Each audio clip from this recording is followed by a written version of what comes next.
صلوا على النبي يا اولاد، ازيكم عاملين ايه؟ يا رب تكونوا بخير. النهارده هنصور فيديو عن الفسيخ المبطرخ.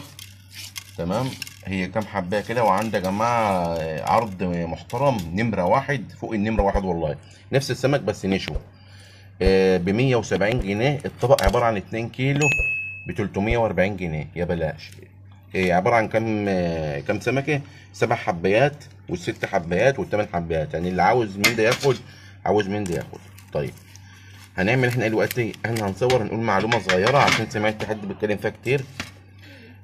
ان السمك يا جماعه اللي هو المبطرخ بيبقى لحمه بيبقى كتير وحاجه ويعني بيبقى لحمه كتير زي البوري اللي هو الفاضي يعني. لا ما بيبقاش كتير قوي، ما بيبقاش كتير. البطروخ اخد حجم منه يعني. مثلا بيبقى سمين، بيبقى سمين بس ما هوش زي التاني، بس سمين ما هوش زي التاني بس سمين يعني. طب احنا عايزينه يبقى زيه زي التاني، وفي اي وقت بياخد صنعه وبياخد مجهود، بياخد صنعه ومجهود يعني. طبعا كل الناس ربنا يحسن بين ايديها، الناس اللي شغاله في المجال عارفين الكلام ده. بنتعب قوي عشان نطلع الجوده اللي انتوا شايفينها دي يا اولاد.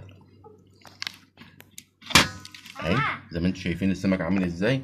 طيب في ناس يا جماعه بتطلع السمك ده هو بالذات يعني دلع قوي عشان خاطر ما يخسرش في الميزان معاهم، وفي ناس بتشتغل زي ما انا بشتغل. بس نصيحه لوجه الله، اللي بيطلع السمك ده دلع يعني عشان خاطر يعني الميزان او ما يبقاش حريق او كده، البطروخ بيخسر البطروخ. انا عندي هنا البطروخ عندي كافيار، ما هوش بطروخ عادي. ليه بقى؟ لان انا سويت السمك صح. تمام اهو، شوف واقف ازاي، واقف. لو انت جيت تشوف البطروخ التاني هتلاقيه حته عرق نايم مدلدل، انت ما استفدتش بيه. يعني الناس يا جماعه اللي هي بتحب السمك اللي هو المبطرخ بتبقوا شاريين الفسيخه اصلا علشان ده، يبقوا شاريين الفسيخه علشان البطروخ ده. تمام. انا بشيل المشمع بتاعه، خلي بالكم عشان انا اللي هاكله يعني اهو. تمام. فطبعا من هنا يا جماعه بيحصل ايه؟ بيحصل ان البطروخ بدوني نشف واستوى وبقى 100% زي ما انتم شايفين، وقف على حاله اهو. اهو وقف ازاي. انما التاني السيح ده ما هيقفش اهو، عمره في حياته ما هيقف. ليه مش هيقف؟ علشان خاطر هو لسه ما استواش. تمام. فهو اصلا صاحب السمك بيخسره، بيبقى سمكه معرقه ما بيبقاش مستوي فيها. انما اللحم هو بيبقى قليل شويه، لان السمك يعني البطروخ اخد نسبه. زائد ان السمونيه، لو السمك سمين بيبقى سمين وكل حاجه وزي الفل، ولكن يعني مش بيبقى في جودة اللي هو فاضي. يعني مثلا الفاضي بتلاقي المكان اللي بطريخ الدهن بتاعه، بالتالي ان الفص بتلاقيه في سمونيته يطغي عليه في زيت. انما ده ايه؟ ناشف. طيب هل يا ترى الفص طري؟ لا ما هو، او ناشف؟ لا ما هوش طري ولا ناشف. انت شوف كده اهو، بص بسم الله اهو، زبده بالمعلقه. طب ازاي هو يعني فقير خير او سمونيه وطري كده؟ هنا بقى الصنعه والمجهود اللي احنا بنعمله. ربنا يحسن ما بين ايدين الناس. انا مش بقول على حد حاجه، والناس كلها خير وبركه والناس كلها احسن مني، ولكن الفكره ان هو دي صنعه بقى وحاجات بتتحط عليها وكلام من ده ومجهود. فانتوا فاهمين، عشان اطلع الجوده اللي انتوا عايزينها. لكن نيجي للصح والمظبوط، السمك الفاضي او المنشي بيبقى فيه خير اكتر من ده واسمن من ده. كذلك اولاد الرنجايه لما احنا بنجيبها مبطرخه، مش الرنجه المبطرخه بتبقى لحمها اقل عشان بطروخ اخد كميه من لحمها. بالظبط الفسيخ زي ده. دي سمكه ربع كيلو بطروخه زي ما انتم شايفين اهو، كافياره. في ناس بلاقيها جايبه سمكه كيلو او 3/4 كيلو، ولاقي بطروخها ما فيش فيه، رغم ان هو كان كبير الاول، بس هو في التصنيع ما قدرش ان هو يوصلها للمرحله اللي انتم شايفينها دي.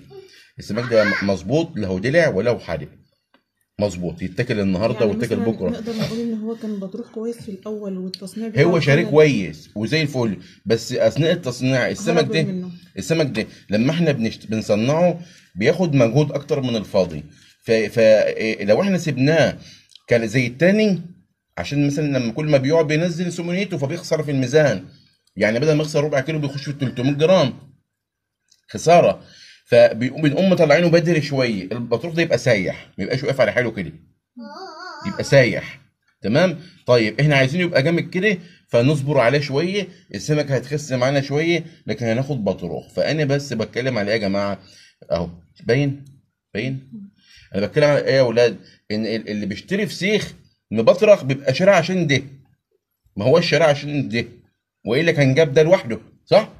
والا كان راح اشترى دايواني لوحده اللي هو الفاضي، لكن هو عايز مبطرخ عشان ده. فانا بقول لحبايبي اللي بيملحهم سواء اخواتي البنات او اي حد بيحترم كلامه وبحترمه كلكم على دماغي، حافظ على ده. احنا عايزين نحافظ على ده. اللحم مش مهم عندنا زي ده، عشان اللي بيشتري منك جاي يشتري عشان ده. طبعا سالت على الموضوع ده كتير من الاخوات البنات اللي بيشتغلوا في البيوت، والله ورجاله برضه ربنا يبارك فيهم.